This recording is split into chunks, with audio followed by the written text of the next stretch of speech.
দর্শক, কাপ্তাই হ্রদে পানি কমতে থাকায় বিদ্যুৎ উৎপাদন ব্যাহত হচ্ছে নিয়ে আরো জানাতে রাঙামাটি থেকে যোগ দিচ্ছেন সহকর্মী জিয়াউল হক। জিয়া, দেশের অন্যতম বৃহত্তম এই যে কৃত্রিম জলাধার কাপ্তাই হ্রদের যেহেতু পানি কমছে, তো এই জায়গা থেকে আসলে বিদ্যুৎ উৎপাদনে সেটি কেমন প্রভাব ফেলছে এবং এখন যে পরিমাণ পানি আছে সেখানে বিদ্যুৎ উৎপাদন আসলে কেমন হচ্ছে সেইটা একটু বিস্তারিত জানতে চাই।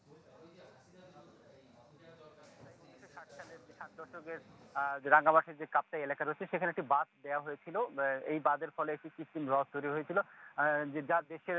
যা দক্ষিণ এশিয়ার বৃহৎ কৃত্রিম হ্রদ হিসেবে পরিচিত, যে প্রায় 725 বর্গ কিলোমিটার এলাকা জুড়ে একটি হ্রদ তৈরি হয়। এবং এই হ্রদের ফলে যে শুধু জলবিদ্যুৎ উৎপাদন হচ্ছে তাই নয়, এখানকার যে বেশ কয়েকটি উপজেলা, প্রায় 6টি উপজেলার সাথে যোগাযোগের একমাত্র মাধ্যম হয়ে গেছে এই কাপ্তাই হ্রদ। এখানকার জুরাইছড়ি, বিলাইছড়ি, বরকর, লংগুদু, বাগাইছড়ি, এসব এই উপজেলাগুলোর সাথে জেলা শহরের সাথে যোগাযোগের একমাত্র মাধ্যম হচ্ছে এই কাপ্তাই হ্রদ। এছাড়া রাঙ্গামাটি যারা বেড়াতে আসছেন তাদের অন্যতম ভ্রমণের জায়গা হচ্ছে কাপ্তাই হ্রদ। তারা এই হ্রদের বিভিন্ন জায়গাতে ঘুরে বেড়ান। এই 60 শতকে এই কাপ্তাই বাঁধ তৈরির ফলে পরে এখন পর্যন্ত কাপ্তাই হ্রদে কোনো ধরনের ড্রেজিং না করার ফলে বিভিন্ন জায়গায় চর জমে গেছে। চরের কারণে যে কাপ্তাই হ্রদের এই সময় যে পানির স্তর থাকার কথা সেটি কমে আসছে এবং কাপ্তাই যে জলবিদ্যুৎ কেন্দ্রের যে উৎপাদন সক্ষমতা রয়েছে 242 মেগাওয়াট, সেখান থেকে এখনকার পানি কমে যাওয়ার কারণে মাত্র 40 মেগাওয়াট বিদ্যুৎ উৎপাদন করা সম্ভব হচ্ছে। যে আমরা জলবিদ্যুৎ কেন্দ্রের ব্যবস্থাপকের সাথে কথা বলার সুযোগ হয়েছিল, তিনি যেটি বলছেন যে শুষ্ক মৌসুমে আগামী কয়েকদিনে যদি বৃষ্টিপাত না হয় সেই উৎপাদন 40 মেগাওয়াট থেকে আরো কমাতে তারা বাধ্য হবে উৎপাদন।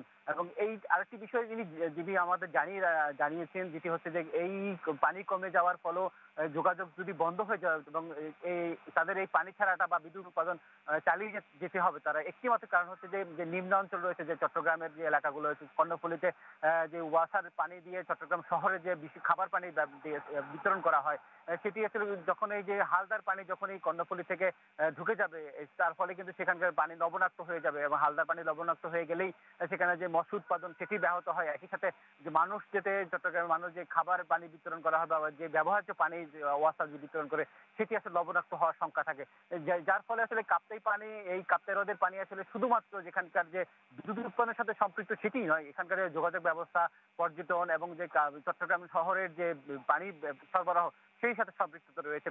এখানকার যে জেলা প্রশাসকের সাথে আমাদের কথা বলার সুযোগ হয়েছে, তিনি যেটি বলছেন যে কাপ্তাই হ্রদের যে ড্রেজিং এর জন্য তিনি বিভিন্নভাবে উদ্যোগের কথা তারা জানিয়েছেন সরকারকে। সরকার আশা করছেন যে এই বছরে তারা বিভিন্ন ধরনের পানি উন্নয়ন বোর্ড সমীক্ষা চালিয়েছেন এবং কোথায় কোথায় ড্রেজিং করা যায় সে বিষয় নিয়ে তারা কাজ করেছেন বলে আমাদের জানিয়েছেন। এখানকার যারা টুরিস্ট বোর্ড আছে তাদের সাথে কথা বলার যে সুযোগ, তারা বলছেন যে কাপ্তাই হ্রদে এই সময়টা যদি পানি কমে যাওয়ার ফলে কিন্তু তাদের যোগাযোগ ব্যবস্থা ব্যাহত হচ্ছে, যারা ট্যুরিজম নিয়ে তারা বিভিন্ন জায়গায় যায় সেখানে আসলে তারা যেতে পারছেন না। একই সাথে রাঙ্গামাটির যে বিভিন্ন উপজেলাগুলোর যোগাযোগ সেটি আসলে ব্যাহত হচ্ছে। তারা বলছেন যে তারা যে লঞ্চে চলাচল করতে পারছেন সেটি আসলে এই মুহূর্তে তারা করতে পারছেন না, যার ফলে তারা ছোট ছোট বোটে দীর্ঘ সময় তাদের যে উপজেলাগুলোতে পাড়ি দিতে হচ্ছে। একই সাথে হচ্ছে যে এখানকার যে মৎস্য উৎপাদন হয়, এখানে যে কাপ্তাই হ্রদের যে মাছ, মিঠা পানির মাছ, সেই মাছ হচ্ছে যে বিভিন্ন জায়গায় কিন্তু তারা রপ্তানি করে থাকেন। কিন্তু এই সময়টাতে যে এখন কাপ্তাই হ্রদে পানি কমে যাওয়া এবং মৎস্য অবতরণের যে কাঠ জাতীয় মাছের পোনা অবতরণ করা হয় এবং যে প্রাকৃতিক প্রজনন করার মাছ এই মুহূর্তে বন্ধ রয়েছে। কিন্তু জিয়া, ধন্যবাদ আপনাকে। দর্শক, কাপ্তাই হ্রদে পানি কমতে থাকায় বিদ্যুৎ উৎপাদনে সেটি কেমন প্রভাব ফেলছে সেই বিষয়টি নিয়ে রাঙামাটি থেকে আমাদেরকে জানাচ্ছিলেন সহকর্মী জিয়াউল হক। কালার এক্সপার্ট, জর্জ স্যাপ এবং মাইল্ড অন হ্যান্ডস টেকনোলজি সমৃদ্ধ অরিক্স ক্রিস্টাল ওয়াশ আপনার লন্ড্রি এক্সপার্ট।